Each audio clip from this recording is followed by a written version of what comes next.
Good morning and welcome to First Universalist Church. My first few weeks working at First Unitarian, I totally said the wrong church name, and it took me about 5 seconds to realize I was not here, I was over there. So, anyways, my name is Pablo Willie Bustos, and I'm the Director of Music at First Unitarian. And today we are so excited to share a combined choral project for both of our congregations. And the first piece we want to share with you is called Look Up, and it is written by Nico Gutierrez.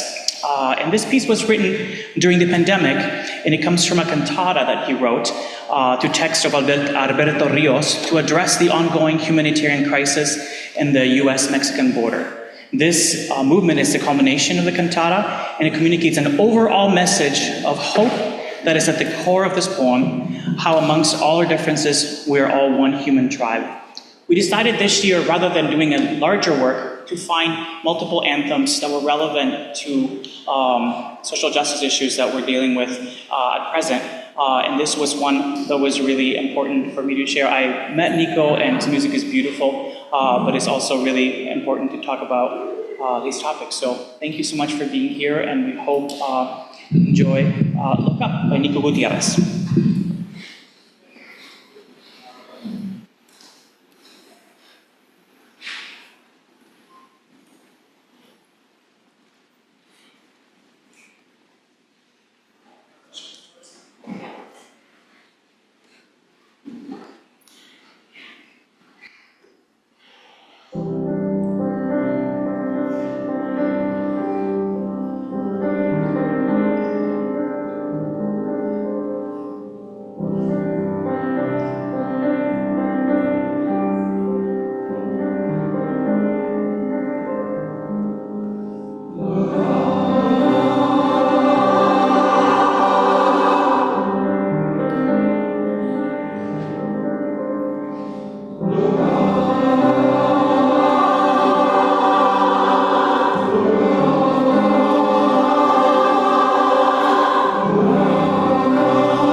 Good morning, everybody. What a wonderful welcome to this service here at First Universalist Church of Rochester. My name is Justin Wilson. I am the Congregational Life Coordinator here. Thank you for making it to our worshiping community. Whether this is your first time or your 100th time, I feel like the message of that song really captures it. You have a home here, right? Please remain after for coffee hour, for service and connection and fellowship, so that we can continue to have a home here and gather. There is a visitor's form in the back of your order of service that you can fill out if you're new to us, so we can extend a better greeting than we can offer here today in these short moments. And if you're online, there's also a link in the chat for you to click and fill out. Please fill that out for us. It really helps us connect with you better. A quick note and correction: the order of service there is correct. The food in gathering is next week, June 8th. The advertisements that were on the screen earlier were incorrect. So it is June 8th, next week. If you're looking to be part of our welcoming ministry and become connected here, we've got a couple ways that you can do that. Of course, you can help put on that coffee hour. MJ Curry is here, and you can connect with her. We also have our gardening program, which is up and running, so you can see Adam Durand for that. And if you want to be one of our greeters or ushers, you can connect with Grant Fish, so we can make sure we've got that covered over the next couple of the fall. Following service today, there is the annual congregational meeting. So, yes. So if you're a member, you're not allowed to leave the room. So immediately after the service, stay here so we can make sure we've got a good quorum head count, and then, gather snacks, run to the restroom, and then come back and we'll proceed with the meeting. Before we take a moment to turn towards our neighbor, let us take a moment to turn towards the camera and offer a greeting to our folks online. So we're going to look back at that camera back by the pride flag and give a wave to our online folks. We're happy you're here as well. And if you're online, you can pop into the chat and offer a greeting to each other. And here in person, let's take a moment to turn towards our neighbor and say hello and offer a greeting this morning.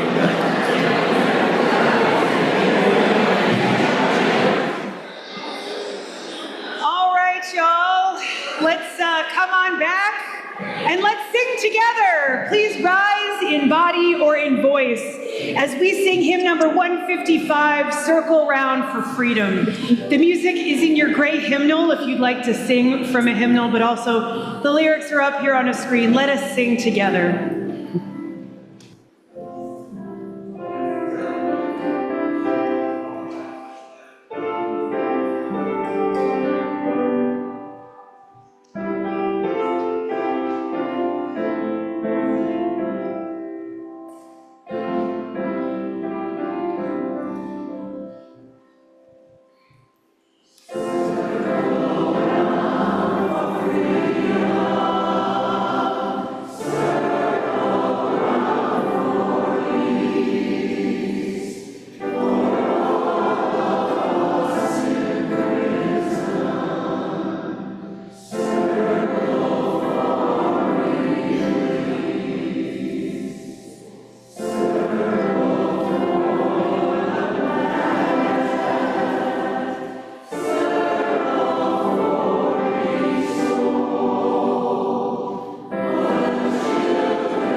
I'm a little verklempt this morning. That song, and that song, and seeing all of you. I'm Kitty Forbush, I'm your worship associate this morning.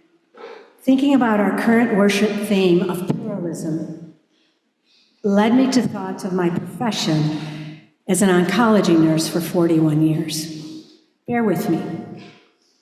Cancer has absolutely no bias.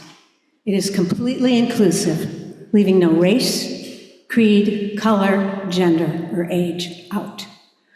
I have had, of course, American Caucasian patients, African American patients, also European patients, all countries, Serbian patients, Slavic patients, Asian patients, Japanese, Chinese, Thai, Hispanic patients, South American, Mexican, Puerto Rican, African patients, East Indian patients, Native American patients, lesbian, gay, queer, and transgender patients. I'm sure you're following my point. I've been immersed for more than half my life in caring for folks of every ethnicity and sexual identity, reinforcing over and over the extent of diversity there is in this world. And then I walked into this sanctuary 17 years ago and saw all the banners honoring all the world's religions. By having them displayed all together in our church, cemented my belief that despite the different ways we worship, we truly are one race, human, with so many ways of expressing our humanity, with, I hope, love as the common denominator. What I am reminded of every week as I look out at all of your faces and as we extinguish our chalice flame at the end of each service, we are called to carry the love from each other and from this wonderful faith out into the world to everyone we meet. And we mean everyone. So come, let us love and worship together. Would Tom Williams please come forward to light our chalice?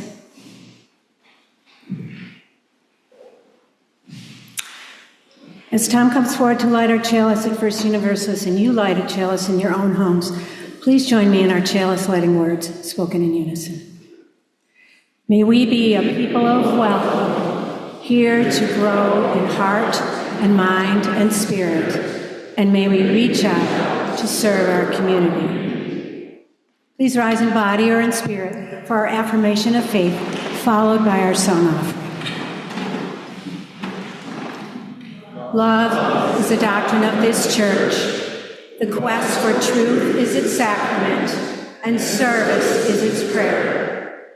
To dwell together in peace, to seek knowledge and freedom, to serve humanity in fellowship, to the end that all souls shall grow into harmony with the source and meaning of life. Thus do we covenant with each other and with all. What we need is here. What we need is here. What we need is here.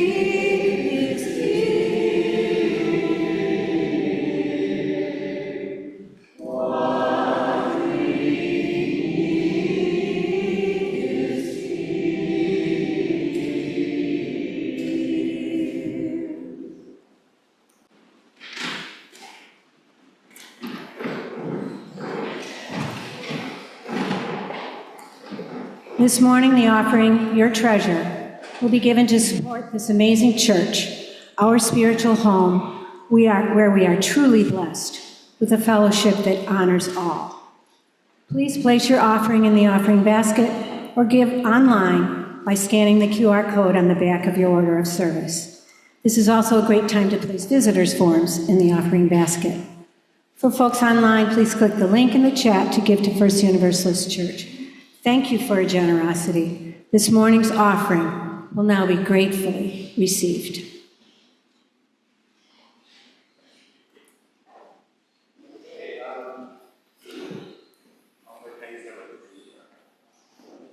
Can you hear me now? Thank you, Oliver.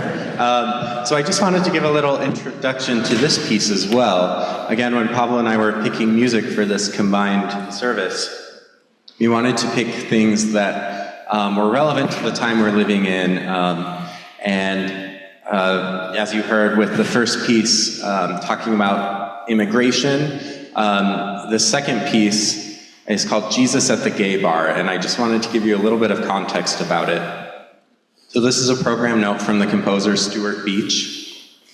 As a queer person of faith, the intersection between religion and sexuality has always been important to me. I first discovered Jay Hulme's poem circulating online following the November 2022 shooting in Colorado Springs.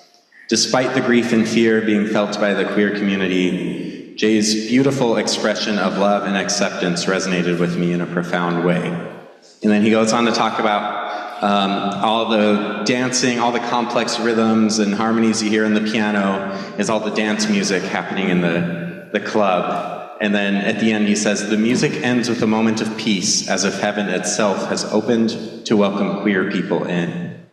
So I just want to read the poem quickly before we sing the music.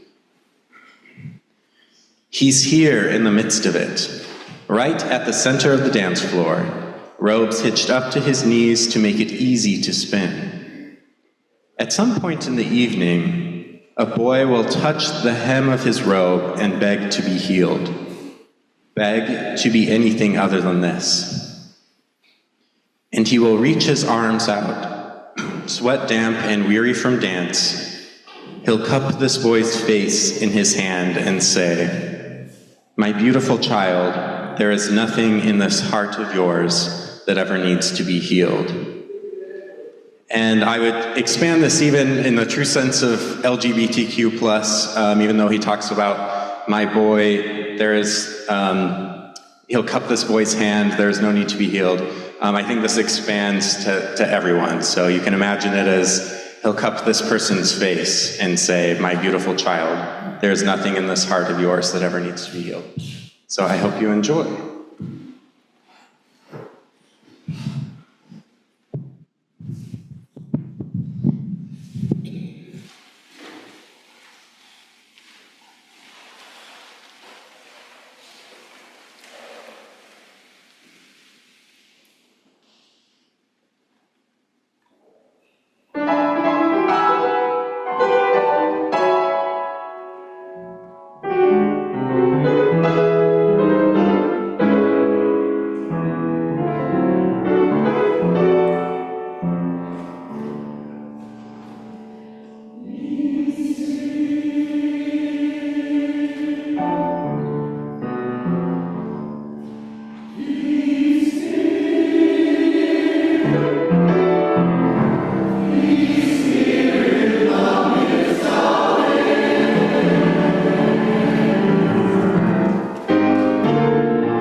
little child.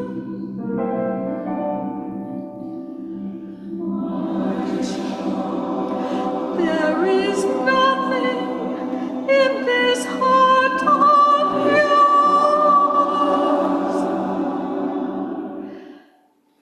that ever needs to be healed.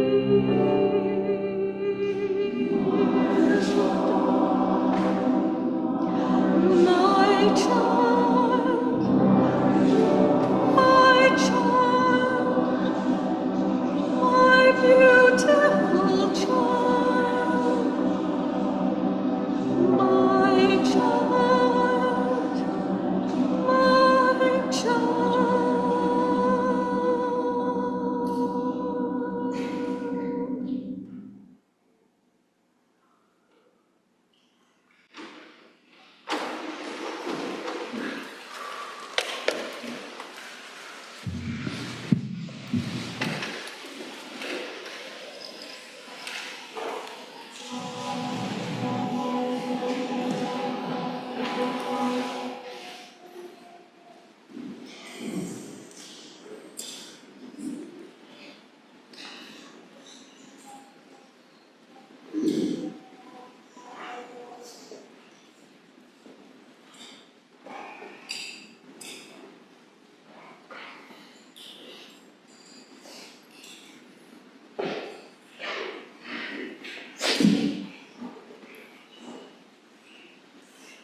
And now for something completely different.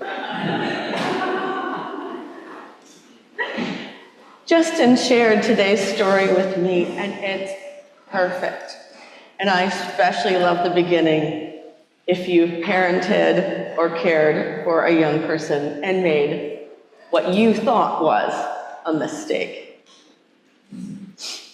So today's story is Poco and the Drum by Matthew Forsythe. And the pictures are up here. The biggest mistake that Poco's parents ever made was giving her a drum. Now, they had made mistakes before, like the slingshot, and the llama, and the balloon. But the drum was the biggest mistake. "We shouldn't have given her that drum," said her father. "What?" said her mother. "The drum is too loud. I can't hear you." "The drum was a big mistake," said her father. "That sounds like a wonderful idea, dear," said her father, who still couldn't hear what he was saying. The next day, her father said, "Poco, why don't you take your drum outside for a little while? But don't make too much noise. We're just a little frog family that lives in a mushroom, and we don't like drawing attention to ourselves." Poco agreed, and she set out as quietly as she could. It had just rained, and the forest was sparkling like an emerald, and it was very quiet. Too quiet. Poco started tapping on her drum just to keep herself company. Can you imagine? Just kind of doo-doo-doo. I invite you to tap along, a little bit of drum. But something stirred behind her. A raccoon playing a banjo started following her. So Poco hit her drum louder. Maybe to compete a little bit at first, but maybe to blend together. And then a rabbit with a trumpet started following them. But Poco kept playing her drum. And then a wolf, who couldn't really play anything, but was very happy to be near the music, joined in. And Poco still played her drum.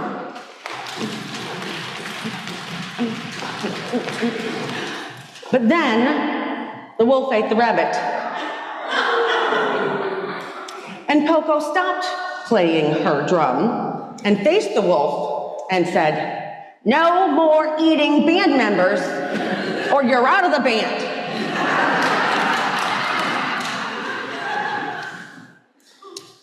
"I'm sorry," said the wolf, and he meant it. And then they all started playing again. And soon there was a crowd of animals playing instruments, and a crowd of animals following them around, just enjoying the music. And they were all following Poco. "Poco, your dinner is ready," shouted her father. But no one answered. But he could hear music in the distance. And the music grew louder and louder until the crowd swept through the house and carried her parents off into the woods. "Oh no," said her father. "Oh dear," said her mother. "I think that's Poco down in front," said her father. "And you know what?" "What?" said her mother, who was just getting to the best part of her book and couldn't hear a damn thing. "I think she's pretty good." And no one could hear what he was saying, but if they could, they all would have agreed. I love how quickly the other animals jump to participate. It's almost as if they had their own music in their souls, welling up in their fingertips, ready to pounce into action, but they didn't want to be the only one or the first one. And Poco's gift was getting it started, leading the way, and suddenly, oh, well, if somebody else is doing it, then I can join in too. Then I can sing. Then I can march for justice. Then I can stand up. Then I can say something. Then I can join a community. And the big turning point in this story, what was it? Don't eat the band members or you're out of the band. Creating a safe space to do it together. Because it was all prey animals before that. I watched Zootopia many times in my household. And the wolf was the first predator. And how many, both predators and prey, do you bet were watching those 4 little musician animals going along and we're like, we'll see how this goes. And how many, when the rabbit got ate, said, I told you that was going to happen. But Poco set the boundary, set the covenant, set the agreement for how we are going to be together so that we can play together, so that everyone can feel safe to bring their gifts to the table, to participate. And the gifts of the diversity of all of the animals, predator, prey, play music, just enjoying and clapping along. Creating a safe space for us to do this spiritual, important work of love and justice. So, when you feel the music in your soul, or tickling at your fingertips or in your toes, it's okay to look a little bit first and maybe see if somebody else is doing it. Because it's nice not to have to do it yourself. But if you have that bold nature, you can't not help yourself to jump out there. Remember, there's others who can't wait to join you. But you might have to make sure that everyone feels safe. Thank you. Please join me in singing our doxology.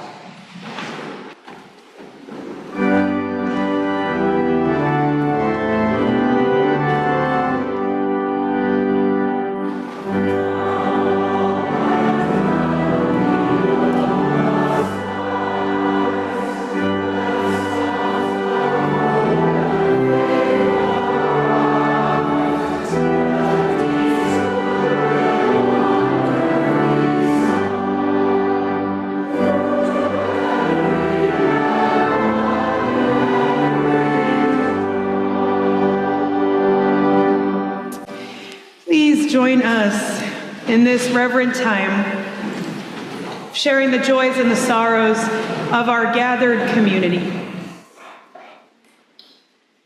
So, if you would like to, you can just take a deep breath with me.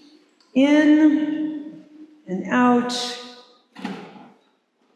Settle into where you are and place a hand over your heart to be able to listen from a heart-centered, heart-grounded place.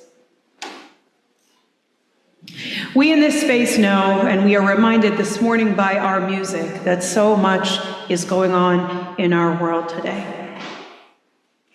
If you have sorrows or joys to share on behalf of our national, global, local community, you are truly encouraged to do so today and into the future. We know as we place our hands over these hearts that they are heavy, that a lot is happening. So as Kitty places stones into a bowl, I will read aloud our joys and our sorrows. And all who are joining us online are invited to share your joys and sorrows in the chat so that we can be with you in these together, all together as one community. This morning, we share a joy or a concern on behalf of Janet Rothbind. On Monday, June 2nd, tomorrow, Janet will be going into the hospital for hopefully a minor adjustment to her post-cataract surgery lens that has slipped out of place. We are holding Janet in our hearts this morning.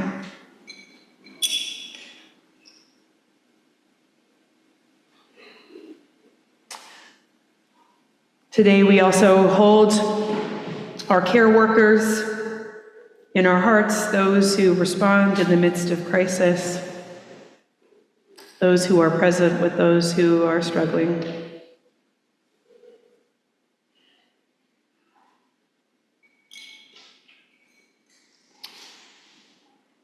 We share a sorrow on behalf of Kelly Scott, or a concern maybe. The side effects of chemo are such a pain.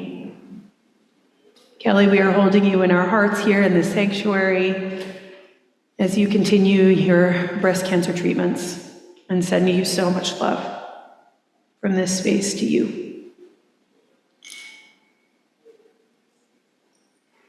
We also share a joy from Johanna Connolly. An apartment in St. Joseph's Independent Living has opened up, and I will be moving in a couple of months. I'm so grateful for that, Johanna. Glad you will be in a good space, holding you in our hearts in that transition.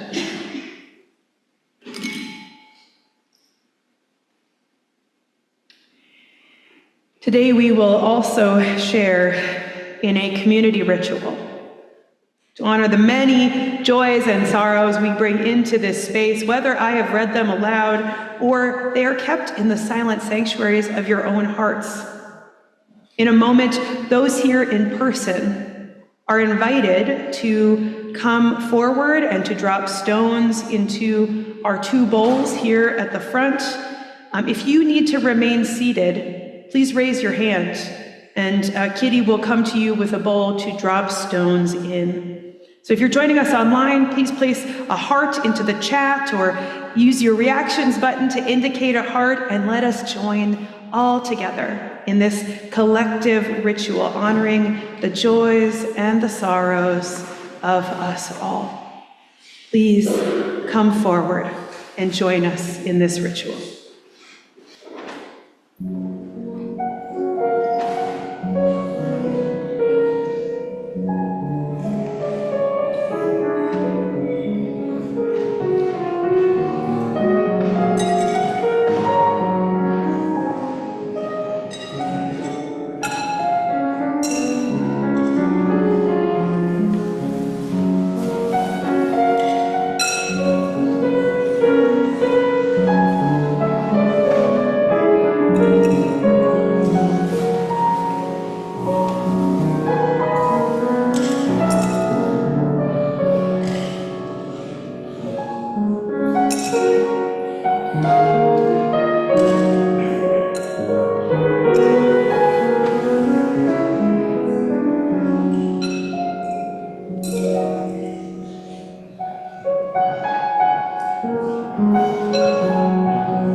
Beloveds, may we be reminded this morning that we are not alone in carrying the joys and the sorrows that we bring into this space. May all be held in the heart of love. So will you breathe with me for a moment as we enter into this time for prayer, for meditation, for centering into that heart of love that holds us all. Let us breathe in and out. Let us close our eyes or soften our gaze. Let us roll our shoulders down and place our hands in a comfortable position, whether on your lap or beside you. Allow your weight to be held by the pew or the chair or the couch, wherever you are.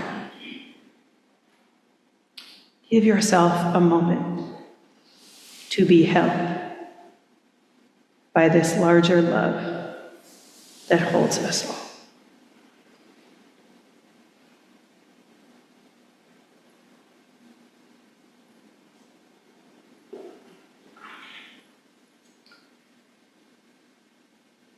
Spirit of love, of joy, of community,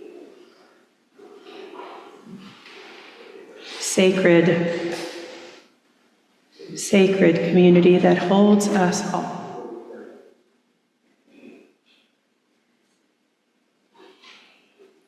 Remind us this morning that we too are that child,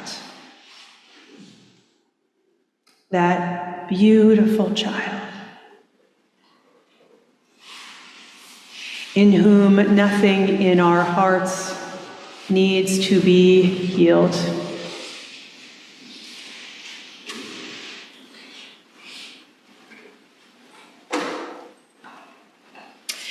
Remind us that each one of us is loved, that each one of us is sacred, that each one of us holds a piece of the divine inside of us.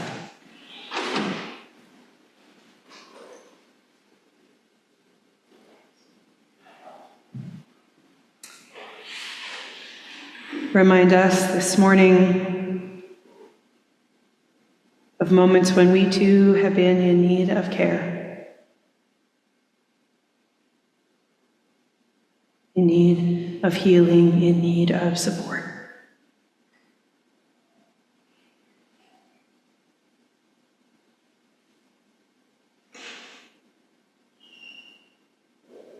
May we lean on you, larger love, in these times. May we remember that you hold us all. May we remember, especially in times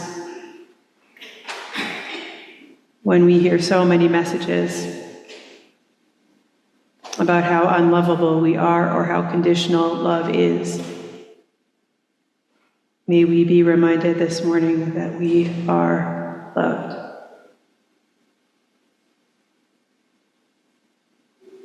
And may we always find a home in that love. May we always look up, slow into our breathing, and remember we have a home here always.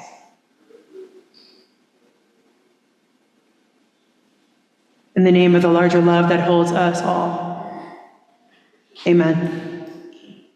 Blessed be, and may it be so. And let us join in a moment of shared silence with one another shared and imperfect, to tap into that larger love within.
Well, y'all, it's been a busy morning here at First Universalist, as you can tell. I'll let you in on a little secret. It's not a very well-kept secret that really, our worship services here at First Universalist, the liveliness, the beauty of them, it's really coming from Brock this year. Get it, Brock! And thank you. Thank you, Pablo. Thank you, First Unitarian, for joining us this morning. It is so good to be together.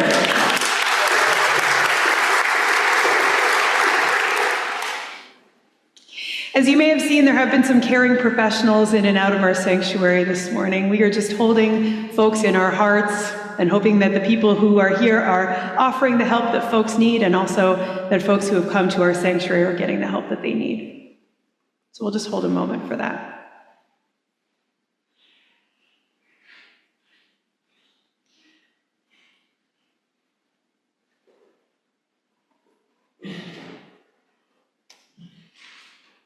This past Wednesday, I received a fairly typical request from a friend of mine, Yusuf. Yusuf is a university student who is currently living in Egypt. He has been living in Egypt for the last couple of years as his family, who lives in Palestine, has supported his education. And as Yusuf is the oldest in his family, he has been sent out as the oldest son in the hopes for a good education and perhaps a different opportunity for his family.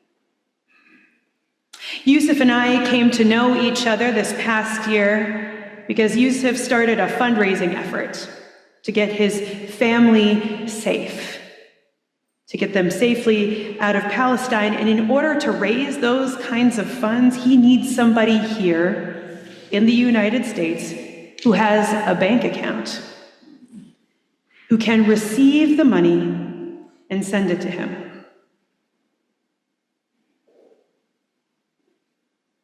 We have been in relationship for the last year or so. And so on Wednesday, with all that is going on in Palestine and all that is going on in our world, Yusuf reached out to me to ask me to send him some funds, a fairly typical request. I did my math. I went to the bank. This is, in some ways, a pretty complicated process because of some of the ways that moving money has been made more complicated by scammers and fraud situations. So I have to bring cash to a counter up on Hudson Street at the Hudson Street Walmart to be able to send it to him. There are no ways to send funds online, believe me, I have tried. So I go to the bank, I make my way up to the Walmart up on Hudson, and I've been fairly lucky in general when I arrive there that the line has not been too long. But this past Wednesday was not such a day. And so I arrived and the line was like 10, 12 people deep. And of course, there's one woman at the counter, the same one woman who is always there. She looks tired. She looks a bit annoyed. She's always short, and I try to be pleasant with her, as pleasant as I can be. But here we are. I'm in line with people, 10 people deep, and in front of me there are people from all different kinds of countries, backgrounds, people there to pay bills, because some people need to go to these money counters to pay their bills.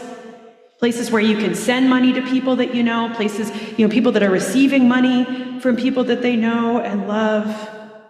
We are all important. We are all here in this one line. I was supposed to be here that Wednesday morning, and so I sent a text to Justin and to our office administrator, Emma, to say I'd be running late. And I'll tell you that when I arrived to that line, I was already in a rush. So I felt pretty impatient. I wanted things to move quickly, and based on the body language and what I could discern from the little bit of Spanish that I know, there are other folks that are in line ahead of me who are also impatient. Many folks working through a language barrier with this one woman behind the counter. You can't really blame her. You can't really blame Yusuf or those in need of help for these kinds of inconveniences. Sometimes the work that justice calls us towards requires a sacrifice of time, a sacrifice of energy, money, effort. Sometimes the things we have to do in service to justice are to wait, to be patient.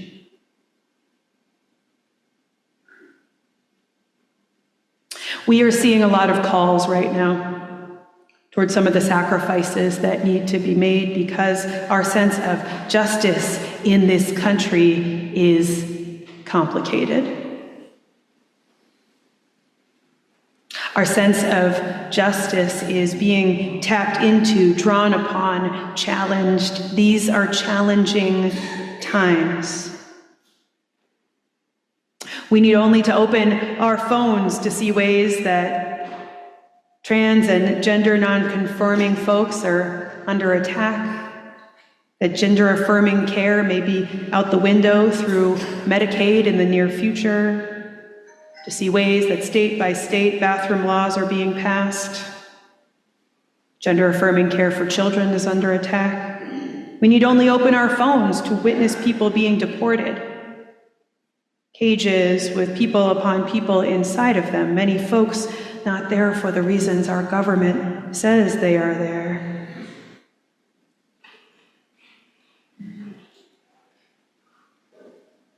I think you can probably draw up a million examples where you are seeing the need for justice, where perhaps you are feeling called.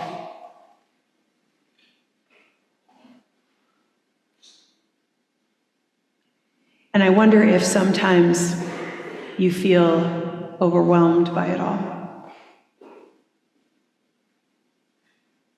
I wonder if sometimes you can feel afraid.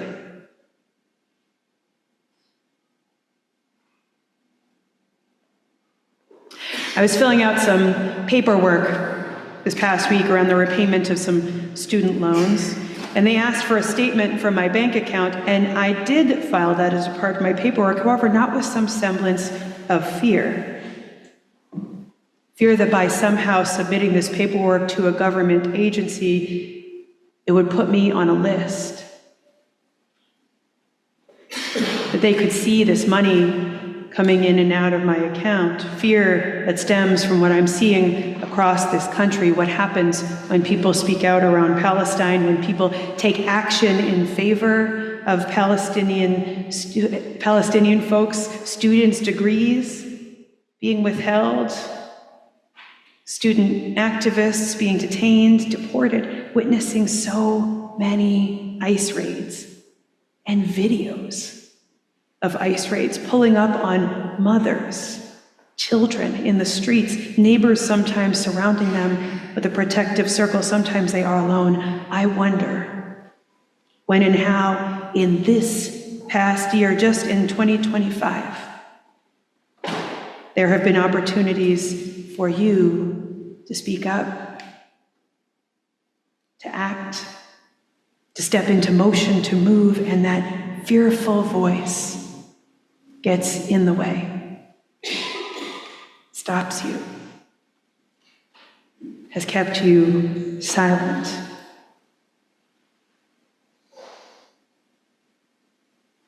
I wonder if you can just draw to mind right here in this sanctuary a moment a time where this has happened. I would be surprised if there is anybody here in this room to whom this has not happened.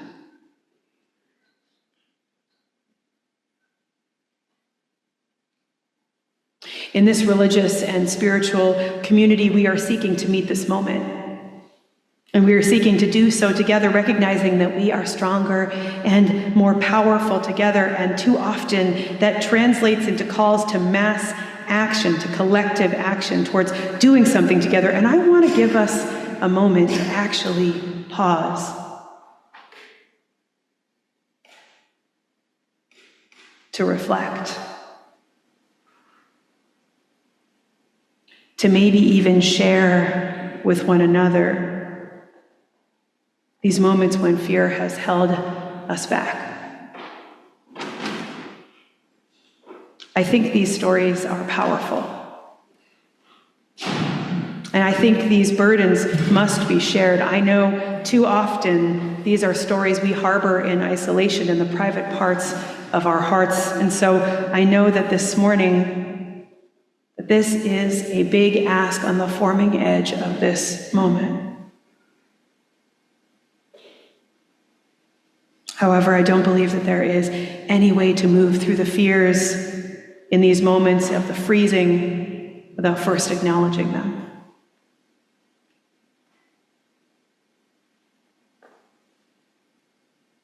Those moments when perhaps you could have said, you can't eat somebody in the band in order to stay in the band, right?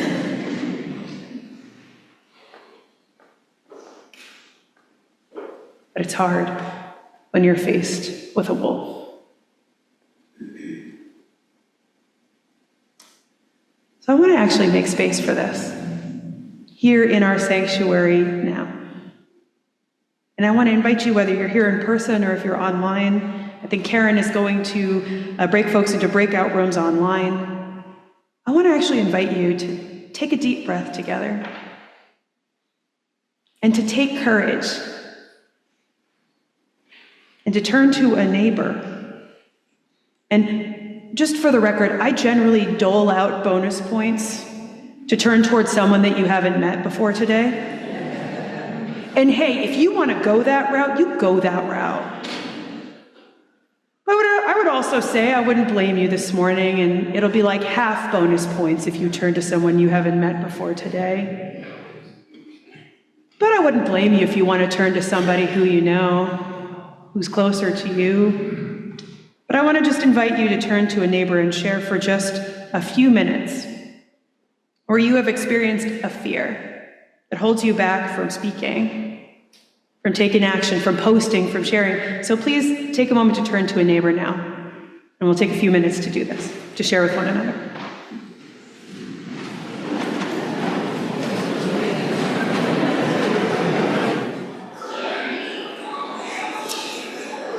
All right,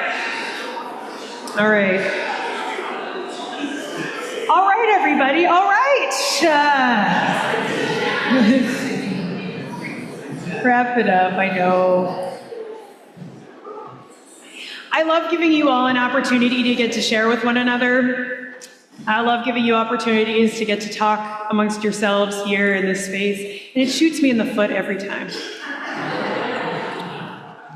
But that's kind of what this is about, right? It's about getting to connect with each other here. It's not just about listening to me. Now, I am not going to invite you to share your exact experience. That would just be a little uncomfortable, right? With a whole room full of people. But I want to just ask you just for a word or a phrase around what it felt like to share these experiences with your neighbor. What would be just a word or a phrase about how this felt to share this? Comforting. Affirming. Cathartic. Safe. Courageous. Grounding. Warm. Flexibility. Awkward. That's real. Awkward. Revealing? Relief. Sorry, thank you. here we are.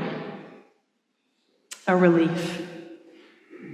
Awkward, perhaps, comforting. It is really important that we develop skills here in this community to get to turn to one another in these times, especially.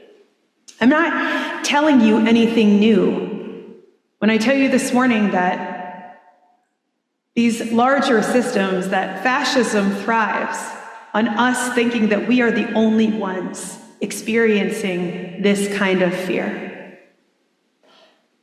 That fascism thrives when we are separate from one another.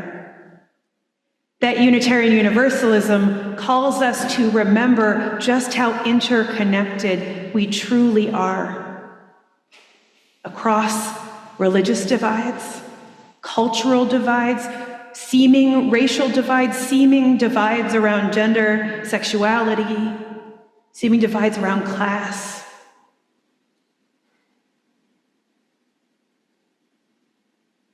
We come here this morning, and most mornings, to be reminded that there is a love at the center of all that we do and at a center of this world.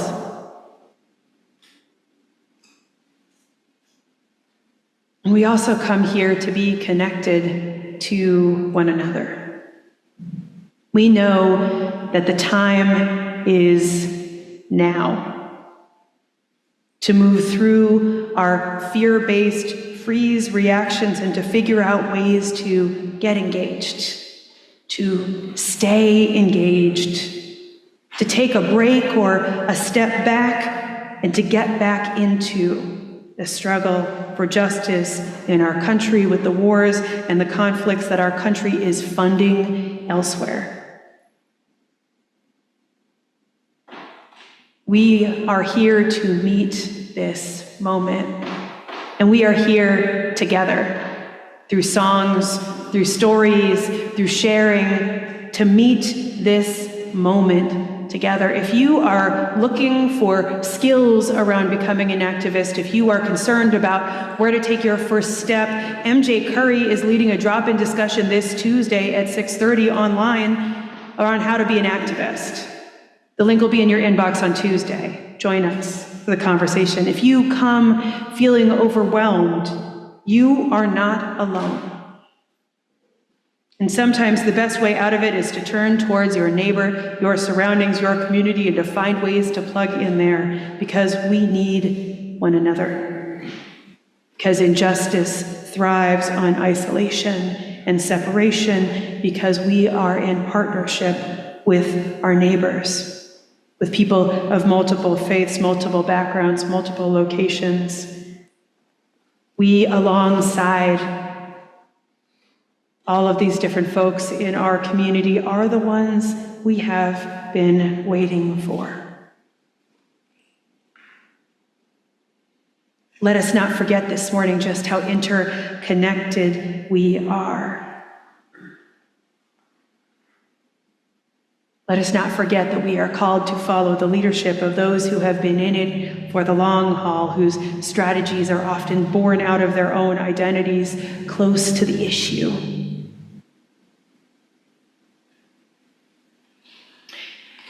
I could come up here with a laundry list of organizations that you could get involved in, and so often after I preach sermons like this, folks come up to me in the receiving line and they're like, "But what do we do? You didn't give us enough of stuff to do." The reality is, if I come up here and I share a list of organizations, I know I'm going to leave one out. The reality is that we don't come to church for a laundry list of things that we can do. We come here to pause, to connect, and to be called again into the realization that love is calling us towards this time, which is now.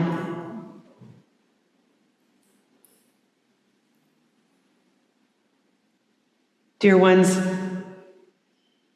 I know we are feeling a sense of urgency, and it is real. I know we are feeling a sense of fear and overwhelm, and that is real. I know that for some of us, we've been struggling with whether to take action, take a break, to sit this one out, to find a way in, maybe even sitting with thoughts like, can I join this piece now? Can I join movements for justice now? Am I too late? The reality is, it is never too late. And the time is now. And we are together. We need you. Love needs us. We need one another. The time is now. Amen. Blessed be, and may it be so. Our closing hymn this morning is hymn number 168, One More Step. And so I'm going to invite you to rise in body or in voice as we sing a song of commitment to movements for justice together.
Please remain risen in body or in voice as Kitty comes forward to extinguish our chalice flame this morning. Let us read together in unison. We extinguish this flame. We keep its light in our hearts with its message of love and justice, taking it outside these walls to the world we live in until we are together again. Dear ones, as we close our service, I'll invite you to place a hand over your heart and to just take a look around at who is here with you. If you're joining us online, please turn on your camera and turn to gallery view. We are here with you. We are here together. We are connected this morning in movements for justice in this world. Beloveds, may you know in these hearts of hearts that you yourselves are loved. May you remember that the time is now. May you be strengthened by the stories of those around you, of moments shared this morning. You are not alone. So let us take courage together out of knowing that we ourselves are loved, and may we go and be that love in this community, in this world, in the days, the weeks, moments ahead, in this long-haul call towards justice. Amen. Blessed be. May it be so.